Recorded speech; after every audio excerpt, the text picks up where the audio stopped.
Pull the string, pull the string! Scoodly, wow, wow, wow.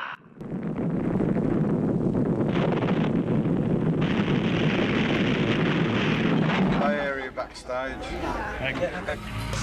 The human brain contains 100 billion neurons. Each neuron is as powerful as a large computer, and each neuron has around 10,000 connections with other neurons within our foreheads. M. Suggested for mature audiences. Parental discretion advised.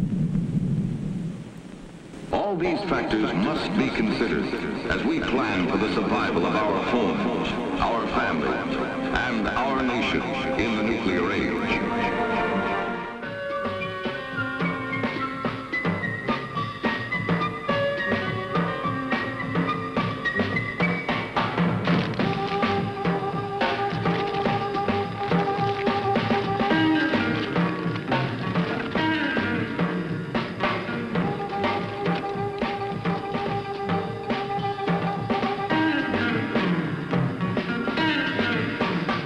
Everybody, I am Gene Hoglan, and we are here in San Jose, California tonight, October 4th, 2013, and we are here to celebrate the Gene Hoglan experience here at Milano's in San Jose.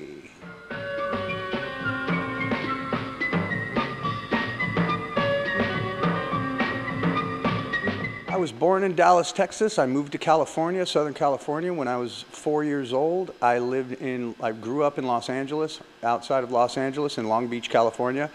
I spent the majority of my early years there. I was part of the band Dark Angel down in Southern California.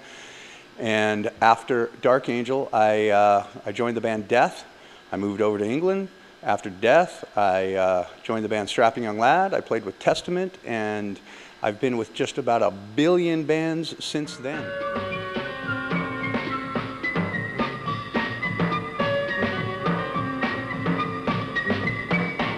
On the concept of Devin Townsend, he's an amazing, incredible man. He's a wonderful musician. He has a work ethic unlike anybody else I've ever worked with. He's been my biggest influence in terms of work ethic when I was working with Devin with the band Strapping Young Lad in Vancouver, Canada from the years 1996 through 2008, I learned very young that if you just dedicate yourself to your craft, this is what we do. We are musicians, we work, we are working musicians, therefore we work. I watched Devin's work ethic, just 10, 12, 18 hours a day, plying your craft. That was a big influence on me. So that was the biggest thing that I take from Devin, is watching how to work in this industry. He's one of the most creative people on the planet. He's amazing. His music speaks for itself in terms of its scope and magnitude. It's very grand, very amazing. From Strapping Young Lad to the Devin Townsend Band, to Devin Townsend, to the Devin Townsend Project. All of his bands have the Devin Townsend stamp on them, and that stamp is pretty darn amazing. My first project that I did with Devin was the City album from Strapping Young Lad, and we recorded that in 1996. It was released in 1997, and I remember that was the first time that I ever recorded 13 tracks in one day. Usually with all my other bands, I got a couple of days to record. You know, Dark Angel, Darkness Descends, my first album, we recorded 7 tracks in 2 days. Doable, easy. Death, I got a few days to record all the tracks for that. With City, I recorded 13 tracks. I think we put 9 on the record. But I recorded 13 tracks in 13 hours, and that was pretty incredible. We did that at the Mothership Studios, which is Steve Vai's studio, and that was really cool, his home studio. That was really awesome working there. And yeah, that's my first foray into A, recording a lot of songs in one day, and B, working with Devin Townsend.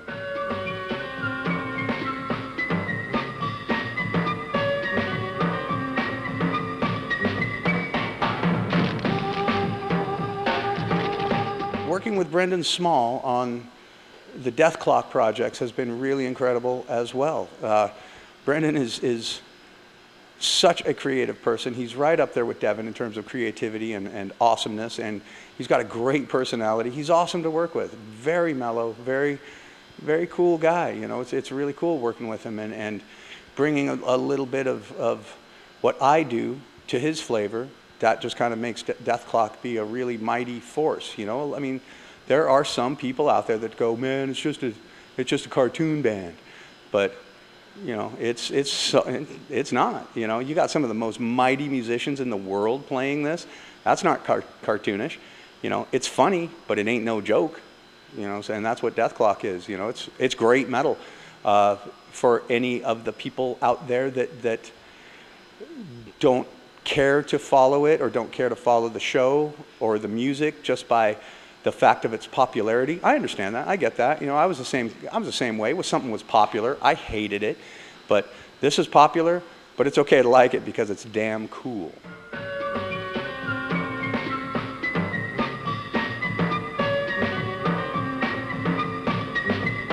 Absolutely. You know, when I was 16 years old, I hit the road with Slayer. I had been doing lights for them for, I guess, probably a year or so. And, you know, real unofficial kind of stuff. It's like I would be one of the few people at their shows in Los Angeles, so they'd be like, hey, man, you want to do lights for us? And so, you know, I did lights for them. They asked me to go on the road with them when I was 16. I did. And, you know, this is something that I intended on doing my entire life, you know, since I was 11 years old, being a working musician, being on the road, traveling all the time. I was already 5 years into this dream by then, so I was like, okay, logical next step. You hit the road. You're 16 years old, doesn't matter, you hit the road. So I did, and I proceeded to be the world's worst tech. So, you know, I talk about this sometimes in the Gene Hoglan experience, but, you know, I was a pretty lousy tech, but one thing that was really fun is I got to go up on stage pretty much every day and play Dave's drums, play songs with Slayer, so Dave could be out in the house checking out what the sound's like, because nobody ever gets to do that. No drummer ever gets to do that. Guitarists, you have your wirelesses. You can walk out and play your guitar out by the sound guy. You could hear the way the PA sounds. Drummers never get to do that, so that was something pretty cool for Dave, you know, and I was his drum tutor for a lot of that era. I coached him through a lot of drum parts. This is all stuff Dave talks about too, so I'm not laying any big secret out or anything. But, you know, yeah, that was really cool, helping my friend. It's like, hey, if I have a little bit of knowledge that I can help you with, I'm down for that. If I have an aptitude for double bass that you're trying to create, let me help you with it. So that's how that worked out, and that was really great. You know, I got to sing on their first record, Show No Mercy. I was one of the guys that sang Evil Has No Boundaries, and that was really cool, and all that sort of stuff. So yeah.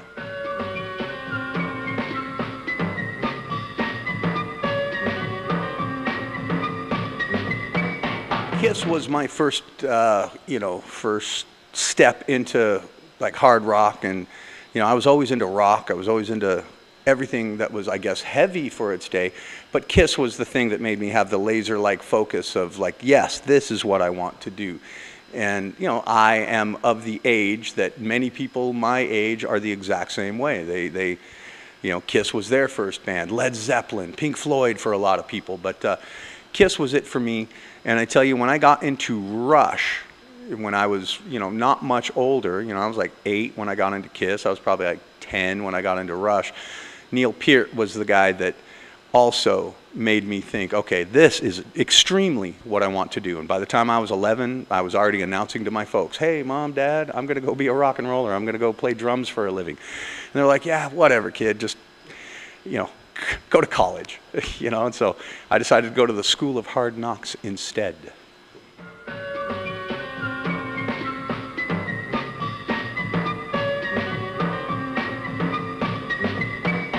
For you young dudes and dudettes out there, I will tell you, like, being a young person in a band, this is one thing that I always suggest to everybody. And this is something that took me a while to learn.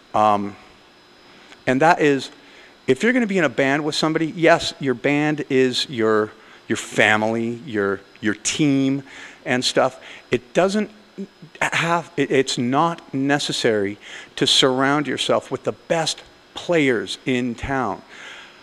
I would suggest playing with people that you like to hang out with. That's really important, you know, because since it is a family, it is a team, you want to like your family members. You want to enjoy hanging out with your teammates rather than having that one guy on the team that, yeah, he's the best player on the team, but he's a jerk too.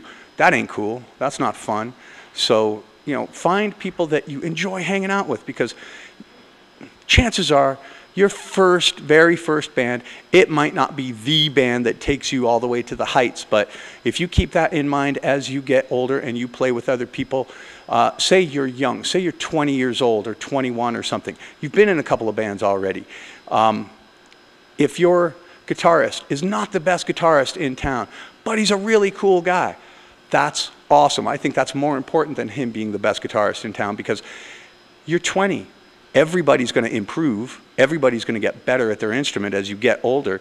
And as long as everybody has that kind of same focus on let's succeed rather than let me succeed at the expense of all of you. If everybody's on the same team, that's really cool that's a cool positive attitude to have. And I'm glad that I learned that as I got older. Another thing I would suggest to young people who are definitely serious about staying in this business is learn how to read a contract. Learn how to read all contracts, because contracts are basically knives poised to stick in your back or up your backside, and you don't want that to happen to you. I'm not saying you have to go become a lawyer, because I'll tell you one thing right now, reading a contract is way easier than you would expect. Legalese, and that is not a tough jargon to get down. So, I don't know, maybe take a business course. Learn how to read a contract, and that's going to save you. I'm telling you this from my experience. When I was 18 years old, I did not know how to read a contract. I have signed some contracts that sucked, and they were those knives, and I've still got those knives in my back to this day. So learn how to read a contract. You will save yourself, most importantly, countless heartache, and B, a whole lot of money as you get older, you know? So keep that in mind as for those of you who are real serious about taking on music as a career.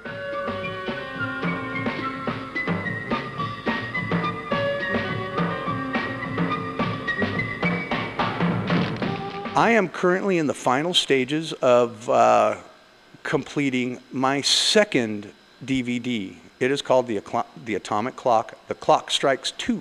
And if any of you are familiar with my first one, called simply The Atomic Clock, this one is so much larger in scope, so much cooler.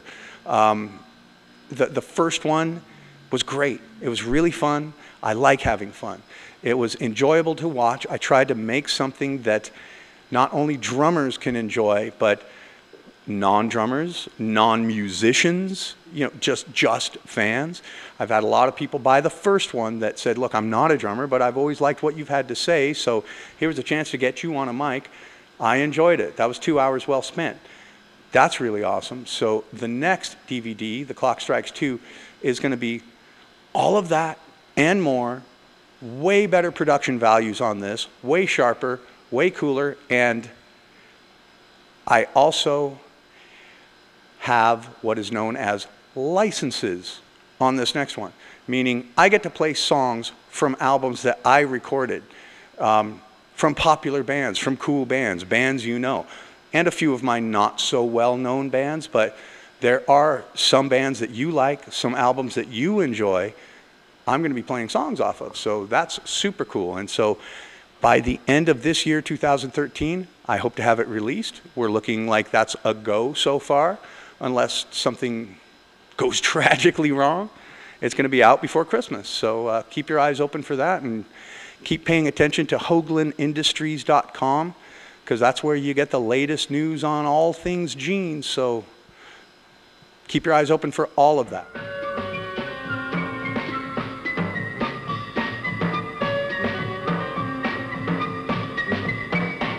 What's going on in the Testament world right now is we are preparing for the upcoming Lamb of God Killswitch Engage tour, which starts on the East Coast. It starts in Canada later on this October, and it stretches until the day before Thanksgiving. So I'd like to say thanks to whoever booked this tour for getting us home on Thanksgiving. That's really cool.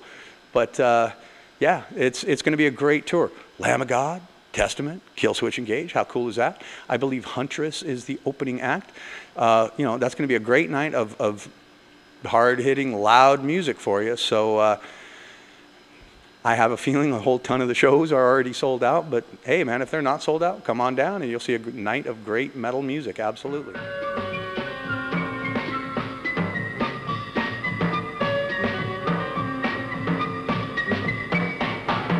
Few people that I have yet to collaborate with, but God dang it, I'm coming for you. Everybody knows that or at least in the Bay Area anyway, I've played a number of shows with one of the greatest bands in the world, Kehoe Nation. That's amazing, playing with Brian Kehoe and Amir. Those guys are great. One of Kehoe's other bands, his other main band that he's also well known for, the band Merv. They have an amazing drummer, Jeff Gomes. But I would love to sit in with those guys one night. I'd love to play Merv because that's one of my all-time favorite bands. So, getting to sit in with Merv for a night, that would be great. That would be a dream come true. To play with Stevie Wonder, that would be awesome. If he went back to like his 70s era of stuff, that would be incredible. I love playing funk music, so to play with Sly and the Family Stone or something would be pretty awesome. I don't know the reality of that, but that would be great. Or any of you awesome bands out there that really kick ass. I loved playing with Opeth. I would do that again if they ever needed. I've enjoyed playing with Anthrax. Hey man, if those guys need help in the future, I'd love to help them out. There's a ton of bands. If Gojira needed a drummer, I'd step in there in a minute. So there you go.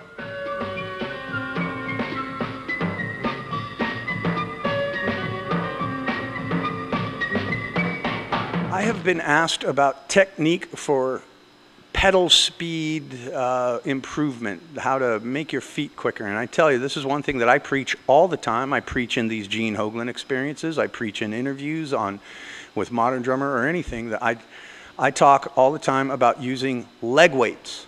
You wrap a 3-pound ankle weight around each ankle. If you rehearse with those for as long as you can, like say, you play with them for the first, you warm up with them, you play as many songs as you can get away with your set, with your band or whatever, or if you're just playing by yourself, play with them for a half hour or 20 minutes or an hour or whatever. Don't overdo it to start, but when you pop off those leg weights, your feet fly.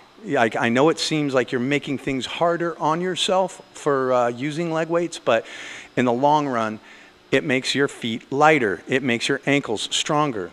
All these things that you want to be able to play faster, I find that I get from using ankle weights. So I would venture to say that each drummer, each one of you guys out there that tries ankle weights for a week, inside of 1 week, your playing is going to improve demonstrably. You're going to absolutely notice the improvement in your playing inside of 1 week. So try leg weights. That's something to consider.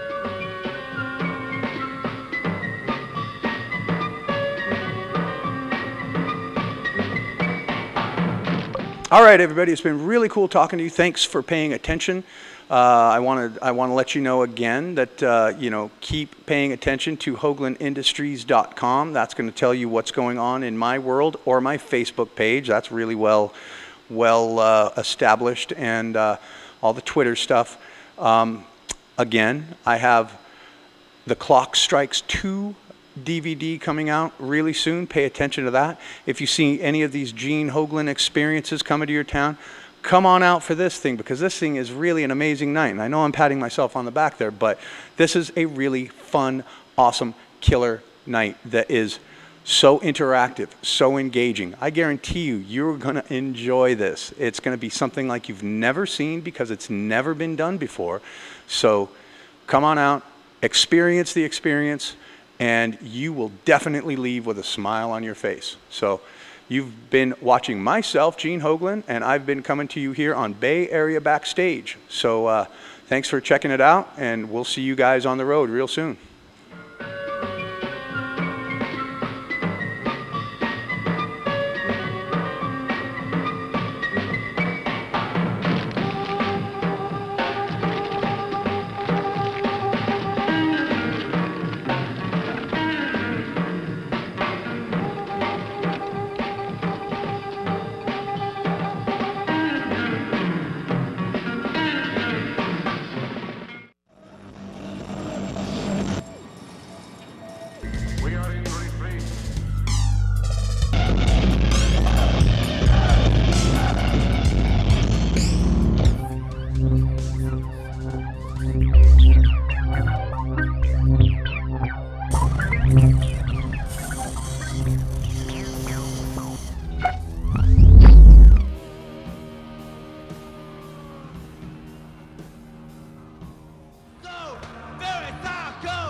Come to show 'em where I am.